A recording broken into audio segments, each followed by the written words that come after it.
Terkesan acuh bahkan tak pernah membahas hal apapun terkait permasalahan biduk rumah tangganya. Akhirnya, kemarin untuk pertama kalinya Virgon pun muncul dalam persidangan beragendakan mediasi yang digelar di Pengadilan Agama Jakarta Barat. Virgon tampak ditemani oleh sang kuasa hukum dan dikawal ketat oleh pihak kepolisian. Lantas, bagaimana jalannya persidangan yang menjadi momen pertemuannya kembali dengan Inara? Lalu, apakah yang menyebabkan Inara keluar dengan wajahnya yang tampak sedih dan matanya yang sembab setelah bertemu dengan ayah dari anak-anaknya itu? Sehari sebelumnya, Inara pun sempat mendapatkan komentar miring dari Feby Karol, kakak perempuan Virgon yang menyebutkan jika adik iparnya ini sebagai wanita yang tidak tahu diri. Dikonfirmasi terkait hal ini, Inara pun memilih tidak mau banyak memberikan komentar. Lalu, bagaimanakah dengan Virgon? Benarkah ia pun mengetahui jika kakak perempuannya itu menyindir Inara lewat akun media sosial? Sementara itu, gugatan perceraian yang dilayangkan Inara kepada sang suami memang meliputi beberapa tuntutan, di mana salah satunya soal hak asuh dari ketiga buah hati mereka. Lantas seperti apa sikap keduanya terkait hal tersebut? Benarkah baik Virgon maupun Inara sudah menyiapkan strategi mereka untuk bisa mendapatkan hak asuh ketiga anak mereka?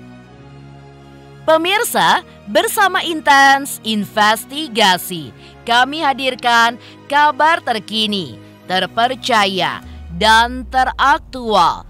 Tetapi sebelumnya, jangan lupa untuk like, subscribe, dan juga share channel YouTube ini.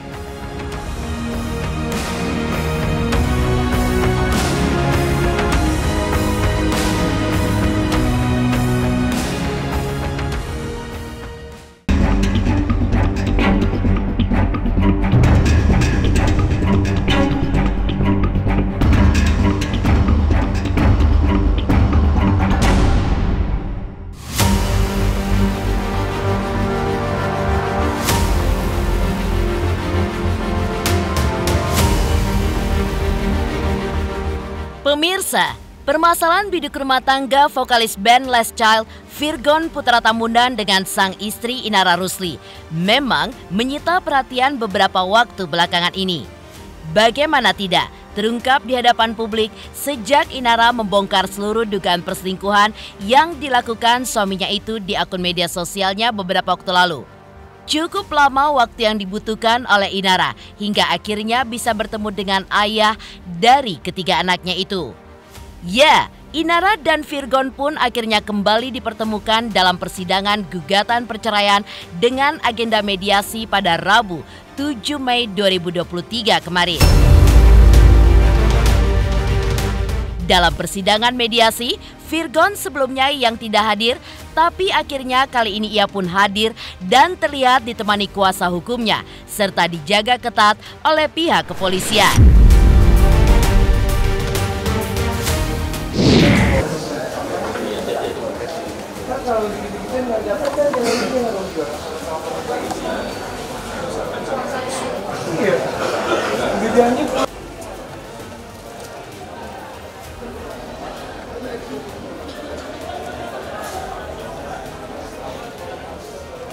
Nomor antrian K9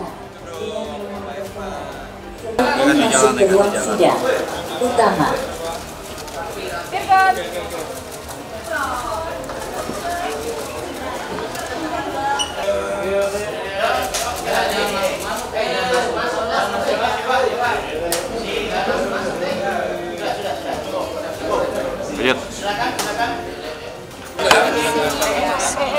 Mas Marvisi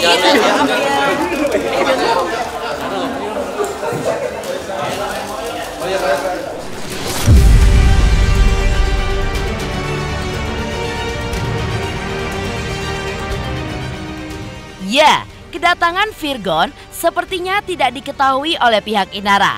Hal ini pun seperti menimbulkan kecanggungan dari ibu 3 orang anak itu. Tak lama berselang, keduanya pun akhirnya kembali dipertemukan di ruang mediasi dan dihadapkan dengan hakim mediator yang memediasi keduanya. Terlihat kembali momen kecanggungan antara Virgon dengan Inara saat disandingkan bersebelahan di hadapan hakim mediator yang sesuai dengan tugasnya adalah melakukan mediasi supaya keinginan dari mereka untuk bercerai pun ditanggalkan oleh keduanya. Namun, upaya tersebut belum bisa terwujud karena keduanya masih tetap dengan keinginannya masing-masing, yaitu mengakhiri biduk rumah tangga mereka yang kurang lebih akan berjalan di tahun ke-9.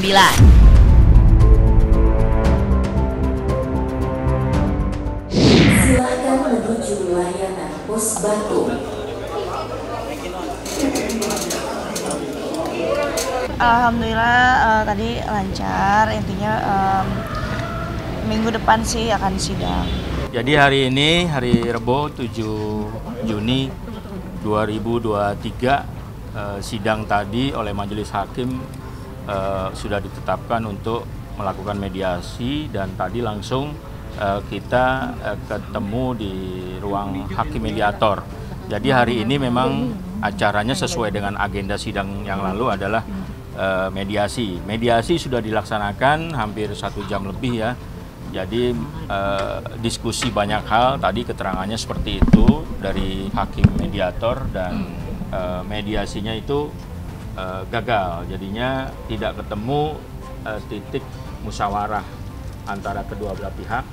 Jadi nanti di sidang berikutnya tanggal 14 itu kemungkinan mengikuti jadwal sidang yaitu pembacaan gugatan yang sudah masuk pokok perkara nanti akan dijawab di dalam ruangan sidang majelis. Jadi hari ini cuma ada 2 agenda sih, penetapan mediasi dan langsung mediasi. Nggak akan lanjut sidang. Saya sempat ngobrol apa aja kan sama Virgon di dalam Kak Inara yang disampaikan. Ya kenapa sampai selama itu mediasi? Ngebahas soal ini sih lebih ke hak asuh anak. Ada beberapa hal yang Inara, klien kami sih kecewa juga sih terhadap statement-statement dari Virgon sendiri dalam mediasi tadi. Apa tuh? Ya itu kan udah masuk ke mediasi lah, maksudnya hal-hal yang memang seharusnya diakui dalam personal komunikasi melalui chat atau bukti yang ada, tapi dia belum. Ya, usai persidangan, tidak banyak kata yang keluar dari mulut vokalis band yang terkenal sudah menelurkan lagu-lagu romantis yang mampu menghipnotis sejumlah warga Indonesia itu. Meski begitu, hal ini pun justru berbanding terbalik dengan Inara yang justru terlihat sedih, ditambah lagi dengan penampakan matanya yang terlihat sembab, seperti seseorang yang habis menangis. Lantas, apakah yang sebenarnya terjadi dengan Inara?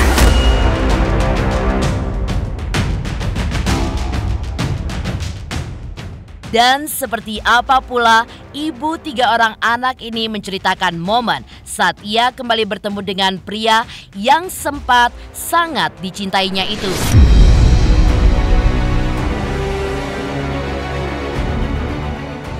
Paling mau ngucapin terima kasih ya untuk teman-teman wartawan semua atas perhatiannya, dan cuman saya nggak mau banyak statement apa-apa karena omongan doanya aja supaya lancar. Mungkin nanti secara hukum segala macam nanti diserahin ke semuanya ke pihak tim pengacara. Saya nggak mau statement banyak-banyak karena kepentingannya untuk masa depan anak-anak saya. Saya nggak mau apapun ada yang keluar dari mulut saya tentang hal yang negatif tentang mantan istri saya, itu aja. Terima kasih ya semuanya, doain ya semuanya lancar ya.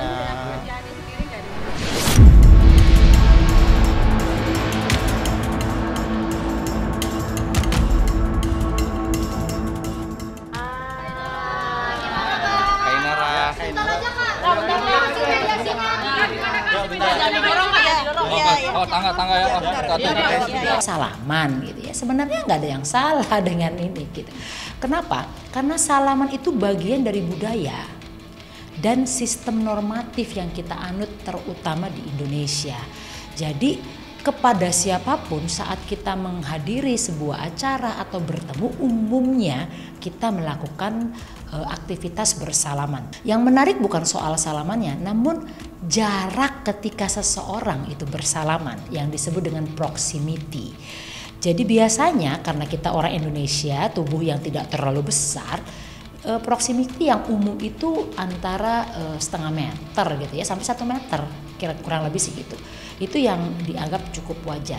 Nah, lebih dari itu, apalagi dengan postur yang tegak, ya tidak mendekatkan kepada lawan yang diajak bersalaman, ini menandakan memang sebenarnya proses salaman ini bukan sesuatu yang diharapkan gitu. Jadi ada keengganan di salah satu pihak. Namun saya pikir itu wajar karena ketika situasi ini terjadi sebenarnya ada konflik kan di antara keduanya, dan tidak mudah bagi orang yang berkonflik itu untuk harus bersentuhan secara fisik. Sistem normatif, jadi kadangkala orang itu nggak mau, namun sistem normatif mengarahkan. Nah, jadi kita kan mementingkan itu sistem normatif karena kalau itu tidak kita anut, tidak kita lakukan, kita seakan-akan tidak berada di lingkungan masyarakat kita. Jadi biasanya hal ini membuat kita merasa belongs gitu ya, kita menjadi bagian dari pola masyarakat, dan itu yang sebenarnya sedang dilakukan oleh mereka. Keluar ruangan misalnya, yaitu dua-dua sama-sama menunduk, hanya barangkali bentuk atau kedalaman menunduknya yang relatif berbeda gitu ya. Menunduk itu kalau dalam bahasa tubuh bisa punya beberapa arti. Nah, kalau itu disertai dengan arah mata ke bawah, nah dalam hal ini kan yang pria nggak kelihatan karena menggunakan kacamata hitam. Namun kalau yang wanita kelihatan secara umum ya, itu frekuensi mata ke bawah cukup besar. Hal ini menandakan bahwa seseorang itu merasakan kemungkinan nih ada ancaman di sekitarnya. Nah, ancaman ini bisa real, bisa unreal. Tertekan loh sebenarnya, tapi saya upayakan untuk mengapresiasi sekitarnya. Perilaku manusia itu kompleks dan apa yang melatar belakangi seseorang itu bertingkah laku, apapun itu juga kompleks. Nah, sebelum kita memahami, artinya kita tahu benar dari yang bersangkutan, ada baiknya kita banyak mendengarkan.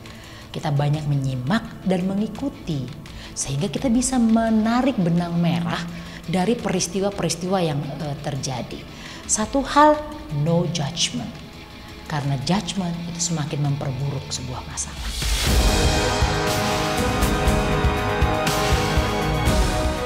Dalam persidangan mediasinya kemarin, Inara pun juga memberikan komentarnya terkait pernyataan Feby Carol, kakak perempuan Virgon, yang menudingnya sebagai wanita yang tidak tahu diri. Lantas, apa kata Inara? Pemirsa Intens Investigasi, jangan lupa untuk like, subscribe, dan juga share channel YouTube ini. Jangan lupa saksikan Silet Award 1 dekade 2023 hanya di RCTI. Halo pemirsa Intens, apa kabar? Gue Jeffrey Nicole. Jangan lupa saksikan Intens Investigasi 3 kali sehari. Dan jangan lupa buat like, comment, dan subscribe.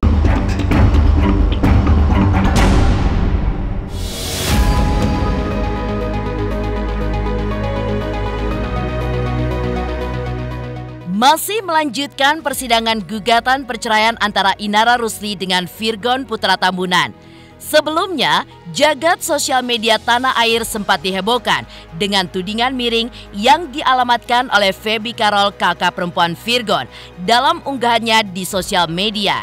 Ya, dalam unggahannya, Feby pun menuliskan jika adik iparnya harus tahu diri dan mengingat dari mana dia berasal. Selain itu, Feby juga meminta ibu 3 orang anak ini untuk tidak banyak gaya dan tidak menyombongkan diri, serta tahu diri. Karena menurutnya, tanpa ada dirinya, Inara adalah butiran debu. Ketika dikonfirmasi tentang hal tersebut, Inara pun tidak bisa menutupi rasa kesalnya. Namun, alih-alih marah, ia pun justru tidak mau berkomentar banyak terkait tudingan tersebut. Lalu bagaimana dengan Virgon? Benarkah ia mengetahui jika kakak perempuannya itu menyindir Inara dalam akun media sosialnya?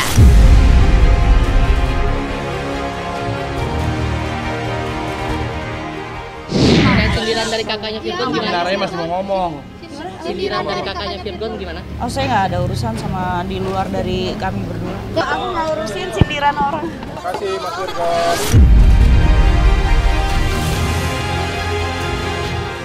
Dalam postingan lain, Feby pun juga sempat membahas perihal balas jasa yang konon menurutnya tidak bisa dilakukan oleh Inara terkait dengan kebaikannya selama ini. Dalam postingannya tersebut, Feby pun juga memberikan tanda kepada sejumlah nama, termasuk diantaranya adalah Denny Sumargo. Denny Sumargo yang namanya disebut-sebut dalam permasalahan ini pun mengaku bersedia untuk menerima Feby untuk menjadi bintang tamu di podcast miliknya dan menjadi penengah dalam permasalahan ini.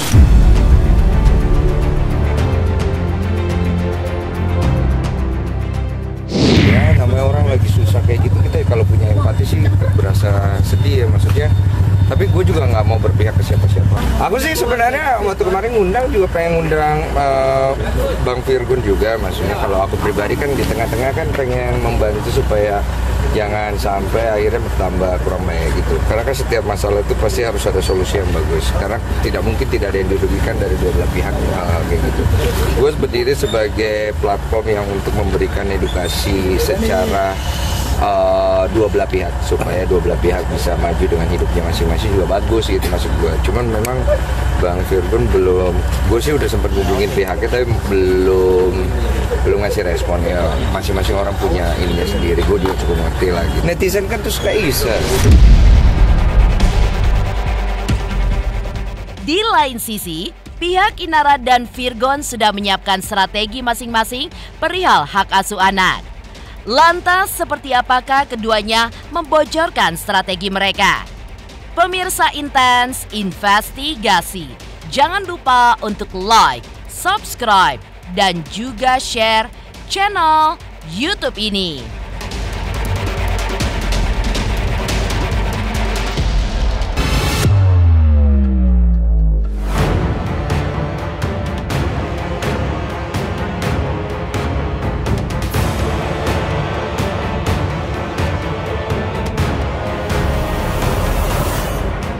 Menjadi satu dekade adalah pencapaian luar biasa.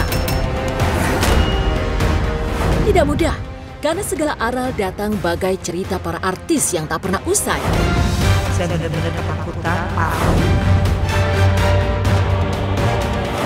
Bertabur bintang serta mengupas kisah selebritis secara tajam setajam silet. Ada semua yang spektakuler menyatu dalam Silet Awards 2023.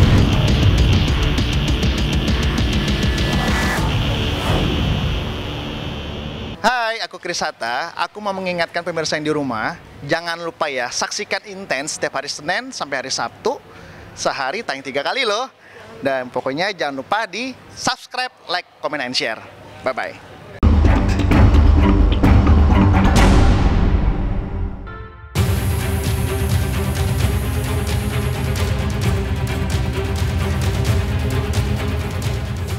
Sementara itu, melanjutkan gugatan perceraian yang dilayangkan Inara kepada Virgon.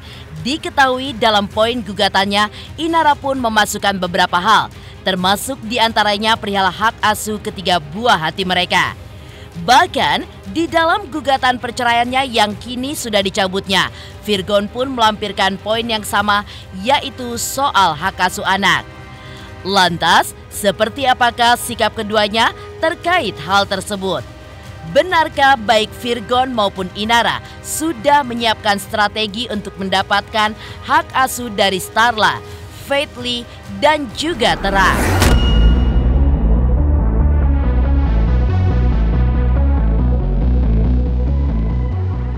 Tadi juga sudah didiskusikan di dalam antara kedua belah pihak langsung, dan saya kan ada di luar tadi. Nah, secara materi saya belum tahu persis, tapi sepengetahuan saya dari klien saya tetap untuk berkeinginan untuk mengasuh anak-anak. Iya, secara hukum itu jelas di dalam kompilasi hukum Islam kan di pasal 105 huruf A itu kan jelas menyatakan tuh bahwa anak di bawah 12 tahun itu hak asuhnya pada ibunya. Terus di poin B-nya itu ketika anak di atas 12 tahun, anak bisa memilih apakah memilih ayahnya ataupun memilih ibunya, itu kalau di atas 12 tahun. Jadi secara kompilasi hukum Islam menyatakan tuh jelas di poin A bahwa di bawah 12 tahun hak asuh anak itu jatuh kepada ibu. Gitu. Itu mutlak ya. Ya namanya permintaan mah boleh-boleh aja, sah-sah aja. Ya aku akan tetap mempertahankan hak asuh anak juga. Karena kan nggak bisa hak asuh anak diasuh bersama tuh nggak bisa. Itu kan cuma bisa ditempuh kalau misalnya rujuk. Ya karena anak-anak juga belum mumayyiz kan, masih di bawah 12 tahun dan selama ini pengajaran mereka semua benar-benar di bawah aku, jadi ya aku berhak untuk mengklaim hak asuh mereka.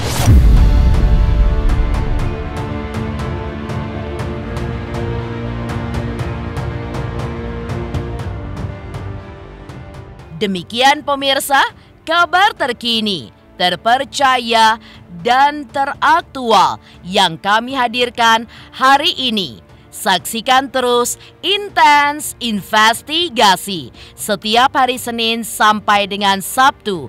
Tayang 3 kali sehari, yaitu pada pukul 11 siang, 3 sore, dan 7 malam. Hanya di YouTube channel. Dan pastikan jangan lupa untuk like, subscribe, dan juga share channel YouTube ini.